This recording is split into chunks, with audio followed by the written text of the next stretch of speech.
Welcome to episode 37, 100 Years of Marine Corps Tankers, a channel dedicated to honoring the legacy of Marine tankers and remembering the stories of what made the community special, told through the words of those Marines that towed the line.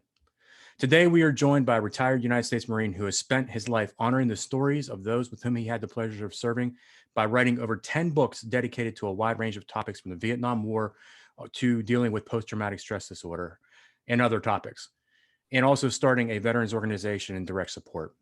It is my pleasure welcoming to the channel Staff Sergeant Clyde Hoch. Thank you for having me. Absolutely, sir. Thank you for coming on. So, going through your bio here, I found it very interesting about your home.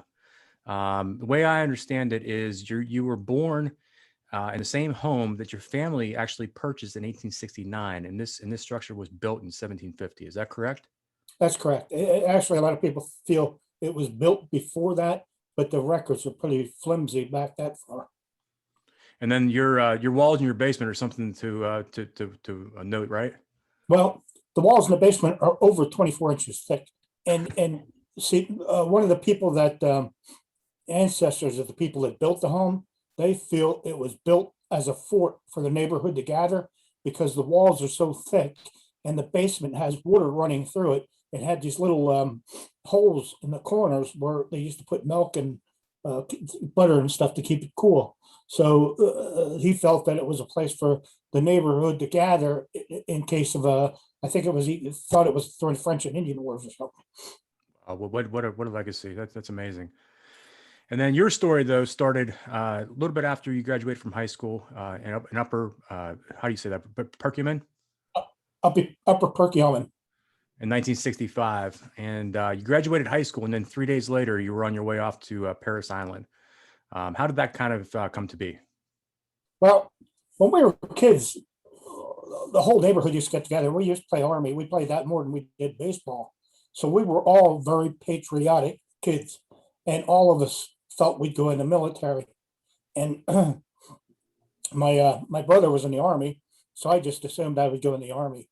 And somebody mentioned the Marine Corps. I never heard of it before, so I started to read a little bit about it, and I was kind of hooked on the Marine Corps then. And 3 months before I graduated, three of us went to sign up, and one of the guys did not pass the mental part of the test. He eventually went into the Army, and another guy just backed out. So I was on my own.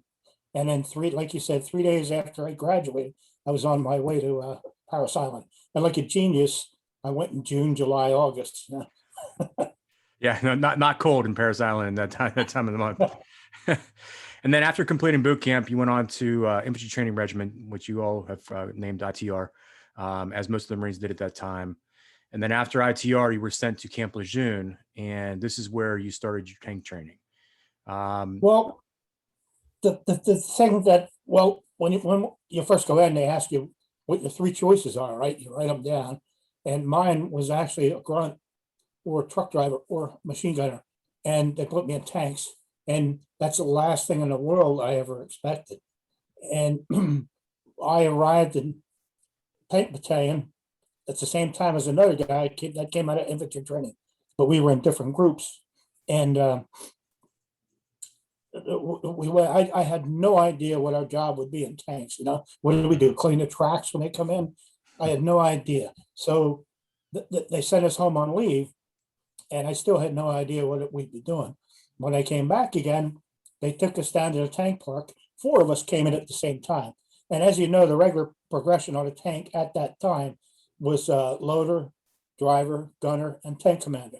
Sure. So 4 of us came in at the same time, and they pointed to me and said, "You're going to be a driver." So I started out as a driver, which, okay. You know, later on I asked them why they chose me as a driver, and they said, "Because you were the tallest." Mm-hmm. So I get in the driver's compartment, put the helmet on, they started up on the right-hand side's a gear shift, put it in gear, step in the throttle, and that's pretty much how we went around the tank park for a while. And then we started to go to trails and out through the woods and stuff like that. Mm-hmm. But one of the most, the scariest things for me, just out of infantry training, they said we were going to go on a med cruise. I didn't even know what a med cruise was. Mm-hmm. And they said we were very lucky, though. And to get the tanks, we had to load them on railroad cars. and they backed the railroad car up to this real steep ramp, concrete ramp.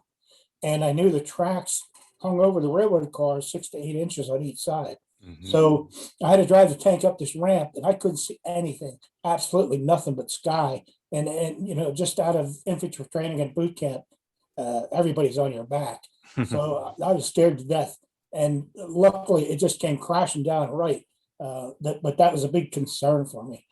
And another thing, my tank commander at that time was an old gunnery sergeant, and him and a lieutenant came into my tank, and I was in the driver's compartment waiting for somebody to tell me what to do, and they started arguing on how to best foresight the main gun, and they were yelling at each other, and I was pretty scared because I figured if I opened my mouth, they knew I was there. I would have got the wrath of both of them. So, but they finally left, and then my gunny and this lieutenant decided they were going to have a race, tank against tank. And why they did this, I have no idea. But we started out, the whole platoon's watching us, right? Almost everybody in the tank park, maintenance, everybody. And we took off, and I was doing like half speed. And I knew I was doing everything right. I checked everything to make sure I was in high range and not, and we were the laughing stock of the place. Mhm. And the gunny came out on the fender and gave me all kinds of hell. And finally, one of the maintenance guys opened up the armor plate, and he found a linkage arm that was disconnected. But, so that was some of my experiences in learning to drive a tank. But when we went on a med cruise, the United States has a battalion of Marines and a fleet of ships Mhm. in the Mediterranean at all times in case embassies have to be evacuated or civilians need to be evacuated. So we went on a med cruise, and I asked the guys, how do you get a tank on a ship? And, I just couldn't figure this out. And they said, you'll see. So I figured they didn't know either. So we drove the tanks to Moorhead City, and we sat there, and then all of a sudden we seen these ships way out on the horizon. And the type of ship I was on was an LSD, Mhm. landing ship dock. And it was the type of ship where they partially sink it. They open a tailgate, and these mite boats and U-boats come out of the back of it. They drive up on the shore and drop a ramp, and then we back the tanks on it. The mite boats were smaller, and each one held one tank, Mhm. and the U-boats was bigger, and they held 3 tanks. So they backed them off the closed the ramp, backed them off, and they drove into the back of the ship. And we chained the tanks to the boats. The boats were chained to the ships. And they raised the tailgate, pumped the water out, and away we went for the Mediterranean. Wow. So here we are, 18 years old, and the bars, the women, and we just went crazy over there. What's amazing is that the story you just described, especially leaving out of Moorhead, 50 years later, almost to the point, I did the exact same thing. Did you do it, the equipment was a little bit different. We had obviously the LCACs and the Abrams, but the experience is eerily similar. That's amazing. It's amazing to hear you tell that story. What? Well, were you a platoon commander then? No. I was enlisted. I was a driver. Oh, were you? I was a Just driver. like I was. Yep, I was a driver for Did you have to 26 drive years. up the concrete ramp? Yes, sir. That was scary, wasn't it? Sure For me, it was. was. For Right? me. Yes, sir. But yeah, it was an amazing trip. You really got to see the country. I seen more of the country in the Marine Corps than I talked to some sailors who were in for 20 years. Right. And but we went on a med cruise for 6 months. I hung out with this one guy who was short, and he had the Napoleon complex. Mhm. So he got us in so much trouble. And he had a way of explaining it to our commanding officer so that it made him laugh. Mhm. So I quickly learned to shut my mouth, let him do the talking, and he got us into so much trouble. He also got us out of it too. But there's some amazing stories amazing things we did. I'll tell you one of them. We we went to, I think it was Malta, but we weren't allowed to take the tanks on the beach, so we had to do the grunt thing, Mm-hmm. and we actually came off the ship like you see with the nets and stuff. Now, it when you watch somebody do it, or you do it on something still, it's pretty simple. Mm-hmm. But when you actually do it, the ship's rock in one direction, the boat's rock in another direction. Sometimes it slams together, and sometimes you're ready to step in the boat, and all of a sudden it's 12 feet underneath you. Mm-hmm. And so we did that, went in the shore, played infantry, and we were sitting there drinking one night, probably about 5 of us. And I said, we I talked to the British were moving out, we were moving in, the Americans. And I talked to a British soldier, and he said, man, there's a town, I think he said it was like 6 kilometers. And he said, there's all kinds of women and booze and stuff. So we're sitting there drinking, and I said, we ought to sneak into town. And then it started getting dark, and I was thinking, maybe it's time to hit the rack. And then all of a sudden, one of the guys said, hey, what's your plan? I said, plan for what? They said, to go into town. So we snuck under the wire, and we headed up this real windy road. And on one side, there was a stone wall, and the other side was brush, like 2-3 feet high. So we saw a Jeep coming, and we knew it couldn't be good. So some of the guys jumped over the wall, and I and some other guys hid behind the bushes. After the Jeep was gone, and whatever this guy's name was, Alexander, and I went over and I said, Al, so I didn't hear nothing. Al, where you at? And it was, dark as heck by this time. Mm-hmm. And here there was like a 12-foot drop. And wow. We didn't know it at the time. So they had to climb up these trees to get up again. And he hurt his ankle, and he was limping really bad. And then I didn't realize the kilometer was that far. Mm-hmm. But so we got into town, and we got hammered. And we went crazy. And then I don't know why, but for some reason, one of the guys punched one of the girls in the mouth. Mm. So we all ran out. We jumped in a taxi, and I had no idea where we were, how to get back, or anything. And the cops came. So finally, they let us go. Mm. The taxi dropped us off right in front of our barracks. And I expected all our senior people to come running out and started screaming at it, but nobody did. And we probably got back about 3-4 in the morning. At 5 in the morning, they woke us up and said, we're going to go on a forced march. So they said, go get some breakfast. And I couldn't even eat. And I felt terrible. And it was hot. It was uphill, downhill. I thought I was going to die. But I finally made it. And when I got back, I saw Alexander standing there. And I'm thinking, I don't remember seeing him the whole time. I said, where were you? He said, I was in my rack sleeping. I said, what do you mean sleeping? And he says, well, when I got up, I told the corpsman I hurt my ankle jumping out of my rack. So he said to sit it out. I thought, man, why wasn't I smart enough to think of something? I thought I was going to die that day. But that's just one of the many incidents that Alexander got us into. And so then you did actually end up going to the brig, though, but not as an inmate. Right. Your notes say here that you went as a brig guard. How did that come to be? Well, I came back from the med cruise for 6 months, and then I went back on another med cruise for 6 months. This time I was already I was a corporal and a tank commander. Okay. And one time, a little incident here, we made a landing, and sometimes you hit a sandbar, the bike boats will hit a sandbar, and they'll drop the ramp, but the water's much deeper on the other side of it. So I warned my driver. I said, now when that ramp drops, I want you to floor this thing and keep it floored till we get in the beach. Mm-hmm. So all 5 tanks take off except for us. We're sitting on the boat yet. And this is for a whole bunch of generals and admirals from all different countries. Mm-hmm. So I started yelling at them, let's go. And, he just sat there.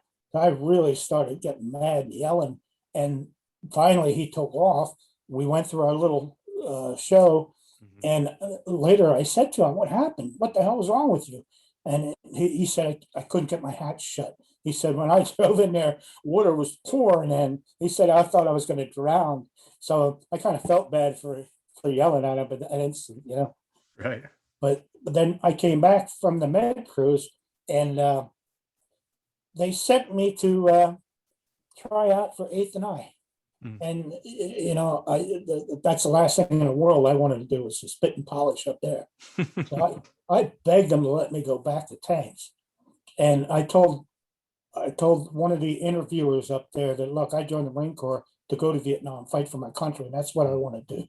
So they sent me back to tanks, and not long after that, they sent me temporarily to the brig. And I used to think to myself, do these guys like me, or are they trying to get rid of me? What's the story, But I became a brig guard, and then while I was there, the commanding officer of the brig told me I was supposed to go report to my commanding officer at tanks. Hmm. And I thought, what did I do now? So I go back to my commanding officer at tanks, and he said, we got some bad reports on you. And he said, you know what we're going to do? I said, no, sir. He said, we're going to promote you to sergeant. I thought that these guys know what they're doing, promoting me. And I was amazed that I was promoted to sergeant. And soon after that, I got orders to Vietnam. And when I arrived in Vietnam, I was a sergeant. So I was made a tank commander and a section leader. I don't know how to, I think for M1A1s, there's 4 tanks in a platoon, right? Correct. You operate in 2 sections? We do. Alpha and Bravo.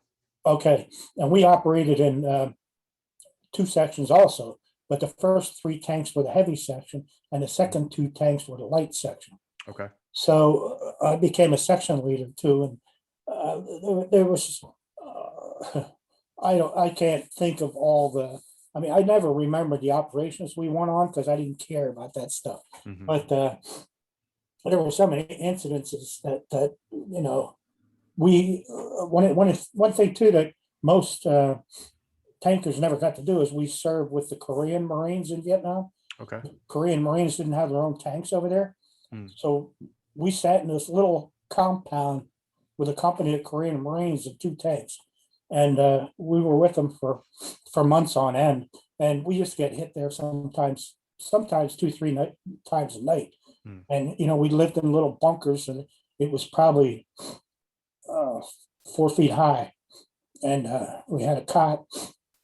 I remember laying on a cot one time, and I felt this on my chest. And I looked down, and there was a 1,000-legger, probably about 8-12 inches long. And Nope. what guy said, don't hit it, it'll bite you and it's poisonous. So I thought about taking my 45 and try to shoot it off, but then I thought better of that. But I waited till it got off, and then I killed it. But there was, I cannot tell you how many times we were shot at by snipers, and they weren't the greatest of shots, so snipers never bothered me too much. The one time we were with the Korean Marines, and we came through this big open field, and I heard we had Korean Marines a tank, Korean Marines tank, and Korean Marines. It was almost like a picture book operation, and I heard an explosion, and I saw dirt fly from the other tank real low. So I assumed it hit a mine. So I didn't do nothing. I just sat there, and I called the other tank on the radio, and I couldn't understand what he was saying. So I finally took my helmet off, ran over there, and we're getting some heavy fire from the NVA at this time. But I talked to the tank commander, and here he was hit with 2 RPGs. One of them ricocheted off the side and hit his driver, and the other one penetrated. And when an RPG penetrate, it burns all that molten iron around, it flies around the inside of the tank. So his driver was medevaced out, and I felt his tank was kind of crippled. He couldn't traverse the turret electrically. He had to do it manually, which is a tough job. Right. So I figured he should have a full crew. So I sent my driver over to drive for him, and I made my loader drive. And I asked the Koreans if they could give me somebody that spoke English so I could get them to help load the main gun. Mm-hmm. Well, the first guy they sent in, he looked around and saw, well, it's kind of intimidating when you look and see all those 90mm rounds Mm-hmm. inside the tank. We had 62 of them. And he looked around and he just jumped out. And then the next one that came in was a lieutenant. Same thing. He looked around and jumped out. And the next one that came in was a private. He was shaking. He was so scared. And between the gunner and myself, we got him to load the main gun. And I'll never forget there was two that when Vietnamese died, they buried them sitting up. So they're mounds. And we were in a cemetery, and there was two Koreans behind a mound in front of my tank. And I tried to get them to move. I was yelling at them, motioning to them, because I wanted to fire a main gun right close to them. And they didn't move, so I had no choice, but I just fired the main gun. And I looked back to see where they were gone. But in the meantime, the Koreans tried to flank around the other side. And I saw them doing this. And even through binoculars, I couldn't tell what side they were on. So I did not fire at them. And luckily, they got pinned down, and 8 or 12 of them, they left them in the middle of the field. And they asked us to go get them. So me having the only good tank, I took my tank out, and like 4 Koreans followed right behind the tank. And we pulled in front of these guys and parked there so that they could load the wounded on the back of the tank. And as we're sitting there, I'll never forget, I saw a flash, and I looked to where the flash came from, and I saw like a cloud of smoke, and the cloud of smoke was getting bigger and bigger, and there was a little black dot in the middle of that, and that started getting bigger and bigger. And all of a sudden I realized it was an RPG, a rocket propelled grenade. And this was such a weird thing for me, because I remember watching it, and it seemed like it was coming in slow motion, but I couldn't get out of the way. I mean, this thing went, I thought for sure it was going to hit me right in the head, but I couldn't get out of the way. And I watched that thing. It went just right over my head like that. I could see the fins on it and everything. And I don't know how to explain that, because I guess your mind speeds up so faster, but it seemed like that thing took 5 minutes for it to get to me. And then I remember telling the gunner to fire a white phosphorus, and that would give us cover to back out. And also, you know what, they're nasty rounds. Right. But we backed out. They unloaded the wounded Koreans, and they carried them back. And the other tank that was with had a staff sergeant on it. He was senior to me, so he ran the show. And he said, "We're going to pull back." And I said, "Well, let's pull back by leaps and bounds, where one tank pulls back and covers the other tank as he pulls back." So I gave them time to what I thought they could set up behind us. And I told my driver to turn the tank around and pass the other tank by about 75 feet and stop. And as he was doing this, I traversed the turret around so we could fire on the enemy, which is not a good thing to do, to expose the back end of the tank to the enemy. But under circumstances, I felt it was the best thing to do. But I remember my driver saying, "What other tank?" And I turned around and looked, everybody was gone. Everybody. We were out there by ourselves. And at that time, hundreds and hundreds and hundreds of Vietnamese stood up and started coming towards us in uniforms, shooting and shouting. And I thought to myself, this must have been what Custer felt. You know? Right. And then I told the driver to floor this thing and keep it floored till we get back. And then once we got back, I was so angry at that staff sergeant that I stayed away from him because I was afraid. But when I got out of the tank, one of the guys said, "Hey, look at your flak jacket." I had two creases on one side and one crease on the other side. So that was an experience. But there was so many like that. I mean, I remember the other tank one time when I was a section leader, the other tank flew through track, and we tried to walk it back on, but we couldn't. So, sometimes if you back up, it'll walk itself back on, but it didn't this time. So we had to break track and use crowbars to line it back up again, track jacks to crank it, and we hammer the end connectors back on and tighten them up. We finally got it done, and we were standing there. Shook his hand, said, he said, "Thanks for helping me." And all of a sudden, a round hit the road wheel right in front of us.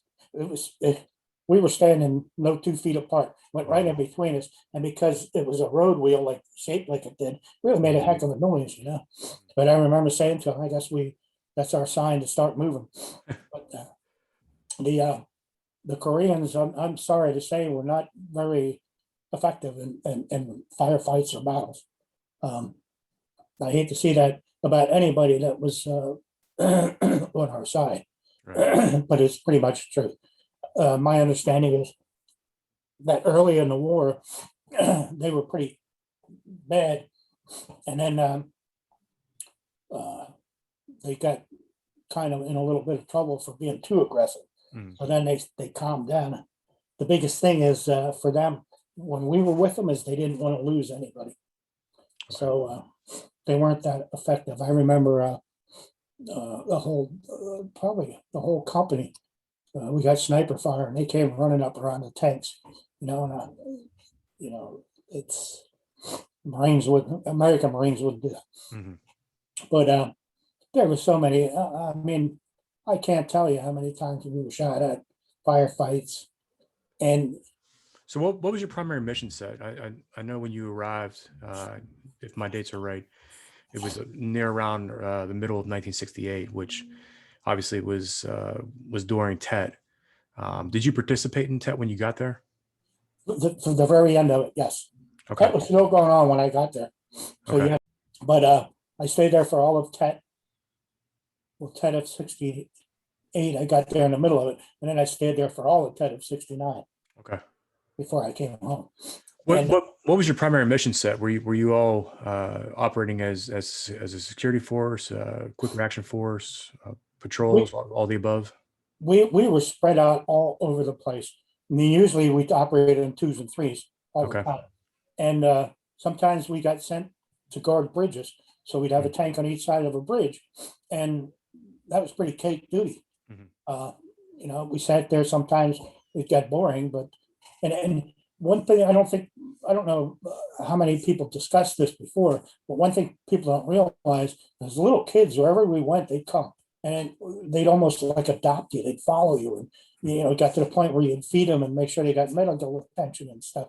And I often wonder what happened to a lot of those little kids, Mm. But I don't think people see that in the Vietnam War.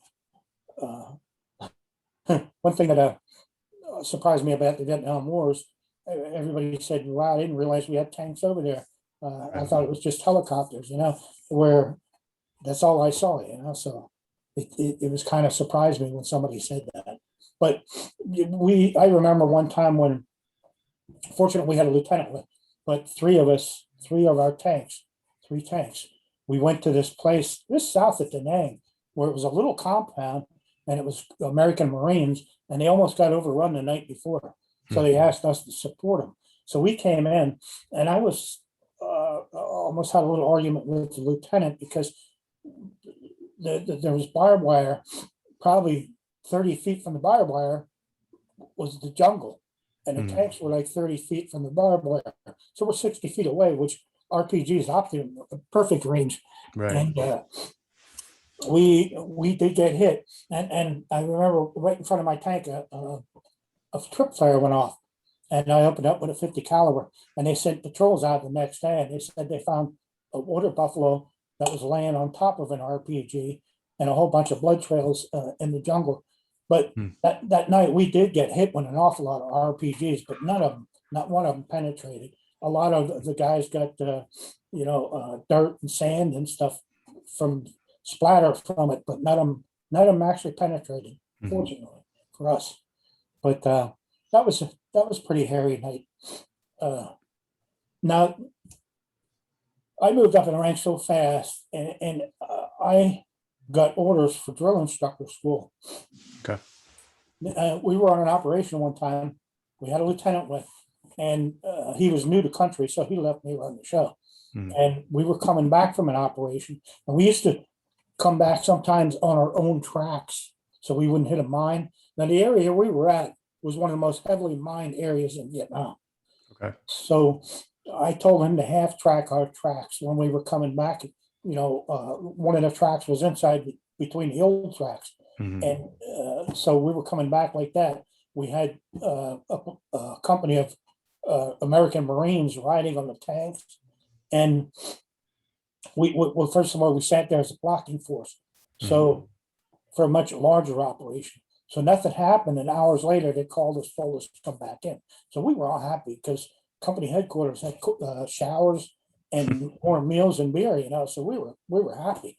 And I remember it was a nice warm day. I was sitting on the tank commander's hatch, and I remember all of a sudden I took a deep breath of air, and it felt like real hot air in my lungs. And I remember thinking to myself, everything started to get blurry. And I remember thinking to myself, this is it. And the next thing I remember, my life was like a brown blob. And I started to talk to myself saying, come on, you got to come back. You can't let go. You got to come back. And it seemed to me like this went on for 20 minutes. How long it actually was, I have no idea. But finally, I saw a little bit of a light, and it reminded me like when you drink a glass of water and you look down through the bottom of it, everything was all distorted and stuff. And finally, I got to function. And I remember I stood up and I looked around and I saw mouths moving, but I couldn't hear a word. Everything was super quiet. And it took me the longest time to realize that we hit a mine because I never heard the explosion. And they estimated the mine to be between 30 and 50 pounds of explosive. And it was on the same side I was sitting on. And I was never the same person after that. Man, I guess today they would pull you out and something like that. But back then, if you weren't bleeding, you were fine. And I was in a daze for probably like 2 weeks. Wow. I didn't, after the incident, I should have started helping out and stuff, but I just stood there, and that changed my life. I was never the same person. I couldn't remember things. So I knew I'd never make it through drill instructor school. Okay. So I opted to get out instead. And, of course, I have hard problems with hearing. And I'm sure you heard before, coming home from Vietnam, that was the worst time in my life. I had post-traumatic stress and traumatic brain injury and didn't realize. I thought it was just me. I thought I was screwed up. And everybody at that time looked down on us. Everybody hated Vietnam veterans. And, TV programs portrayed Vietnam veterans as villains and bums. And everybody looked down on us. It was, I had no girlfriend, had no job. I had nothing. And it was a horrible time in my life. And of course, like most guys, you turn to alcohol. That's the only time I felt comfortable was when I was drinking. And that went on for years and years and years. And finally, I was sitting in a bar one time and I'm looking around and everybody's half drunk. And I thought to myself, what the hell am I doing? I'm paying good money to make myself more depressed. Everybody is depressed and down, and it's dark and dingy. And I thought, I had enough of this. I've got to stop. And I kind of cured myself, I think, because after that, I started spending a lot of time in the woods where it's quiet, and I remember like seeing a little bird and this bird singing. And it's cold as hell out. And I'm thinking, what's this bird got to sing about? And I'm thinking, well, he's got everything he really needs. And I thought, almost everybody's got what they really need. Our wants will never be satisfied, but what our needs are taken care of. And then I started looking at trees, they're pretty amazing. Only a matter of a couple of weeks and they got leaves on them. The leaves go away. And, where would we be without trees, and I thought about that, we build our houses, we eat our houses, and if it wasn't for trees, we wouldn't be able to exist. Mhm. And, I started looking at the little things in life, and started thinking outside of myself rather than holding everything in. And that kind of changed my life. And then as time progressed, I saw that I realized I wasn't the only person having these issues. So I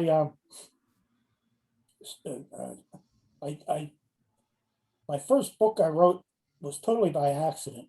I never in my life expected to write a book because I was a terrible student in school. And I had an elderly neighbor come by one time, and him and I were talking. And when he left, I thought, what a great story he just told me. And I thought, when he's gone, his story's gone. And then I thought, well, everybody's got a story. So I decided to put my military experiences down in a computer and for my grandkids. And I thought maybe once in a while I'd send a chapter to a military magazine. And I sent it to my daughter to proofread, and she said, you have to make this into a book. So that's how it got started. And my fourth book, I was doing research on veteran suicides. My fourth book was about 4 people that lost their lives. My best friend growing up, his name was Haws. We were together all the time when we were little. Well, he was killed in Vietnam while I was over there. So I put a portion of his life in his book. And one thing I was pretty happy about is his family was told he was killed by a sniper. But I actually found somebody that was with him when he was killed. And he didn't want to take anybody else's life because he thought he was going to die over there. Mhm. And he wanted a job where he wouldn't have to kill anybody. So they made him a radio man. So he was a radio man for his platoon sergeant, and his platoon sergeant and him got ambushed, and they both went down. And he noticed his platoon sergeant wasn't moving, so he got on his knees, and he grabbed the platoon sergeant's web gear, and that's when he was shot. And but anyway, I was alarmed at the amount of suicides veterans and what surprised me too is that veterans my age are committing suicide at a higher rate than anybody. That surprised me to hear that. But I felt that I wanted to do something about it, so I started the Veterans Brotherhood, and we take what we do is we take veterans off the streets. We're like first responders when we hear about a homeless veteran. And some of these guys, when we pick them up, they have absolutely nothing, nowhere to go, no money, nothing. They don't know what to do. And, we put them up in a hotel for a few days, we feed them, and then we evaluate what's best for them for their future. Okay. And, I mean, 2 years ago, Thanksgiving, we picked up a guy and his wife. They were living in a car, 70 years old. That shouldn't happen in America, No, it should not. but that's what we do. And, a lot of organizations help veterans, but we're one of the only ones that help them right away. Most organizations take 3 days to 3 weeks to get them to the system. So, and we help. We're at the point now where the Veterans Administration calls us up and say, "Look, we're stuck with this veteran. Can you put him up for a few days for us?" So, and we operate only on by donation. Lots of times corporations will make donations to us, churches, but we get no government funding because you know what happens when the government gets involved. But we're doing outstanding. I mean, the year before the coronavirus hit, we helped right around 100 veterans, which some of these guys, their family members are affected by it also. So it's a much bigger impact than 100 veterans. But last year it was something like 79. So each year usually it gets a little bigger. With the coronavirus, it dropped down a little bit, but now all of a sudden it's picking up. So we'll probably do well over 100 this year, and no one's paid the organization. Nobody. We have polo shirts and coats with our emblem on it, but the individuals buy that. We don't take it out of any funds that come in. Like 99.9% of everything that comes in goes back out to help veterans. It's fantastic. So I got to tell you, number one, you telling your personal story is extremely brave, and it's very important. Not only important for gentlemen like yourself, but it's also important for those of us that are still currently serving and those that will watch this video in the future. PTSD, post-traumatic stress disorder, TBI, those things are real. Unfortunately, I think that it was from the Gulf War and on that it really kind of became recognized as a medical condition, and one that really became very important, especially with IEDs. But the fact of the matter is, it existed well before that, as you're a living testament to that. And then to talk about your own struggles with alcohol and really kind of finding a place. I mean, that's very brave, and it's a message that is just absolutely important to everyone. And honestly, sir, I have to applaud you on that, and what you're doing with the Veterans Brotherhood.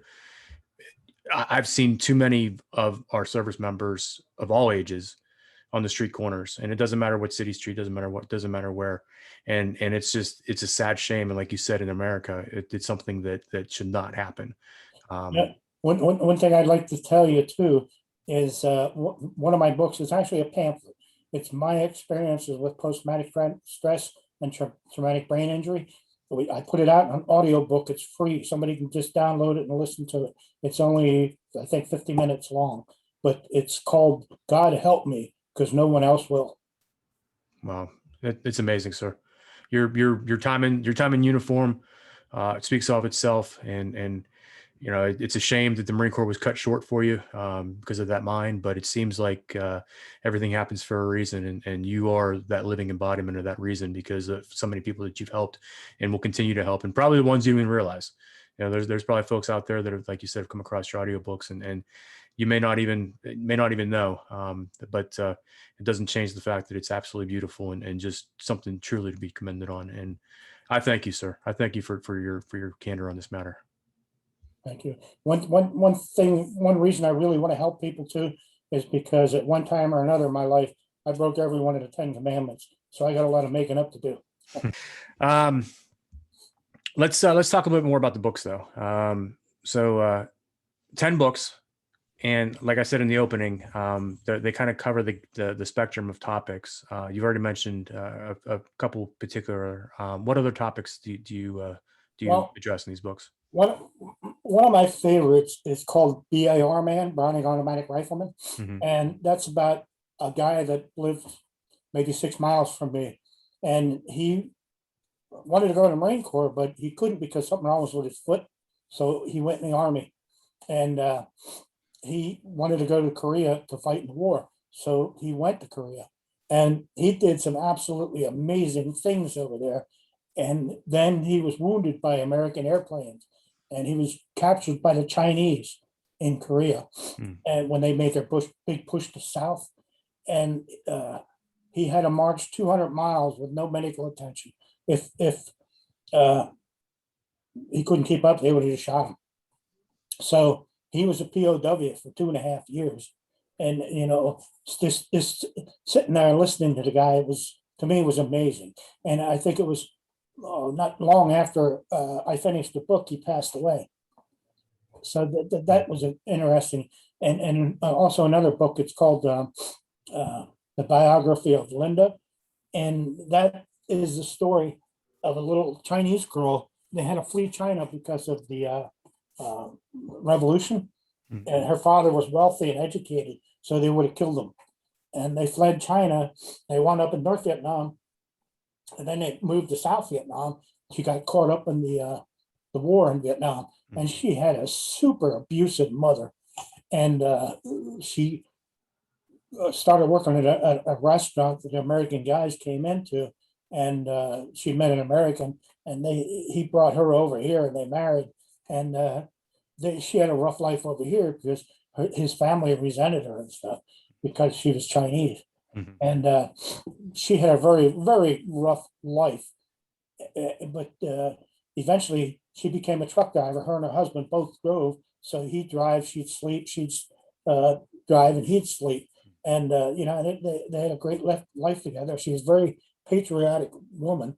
So, to me, that book's a very inspiring story.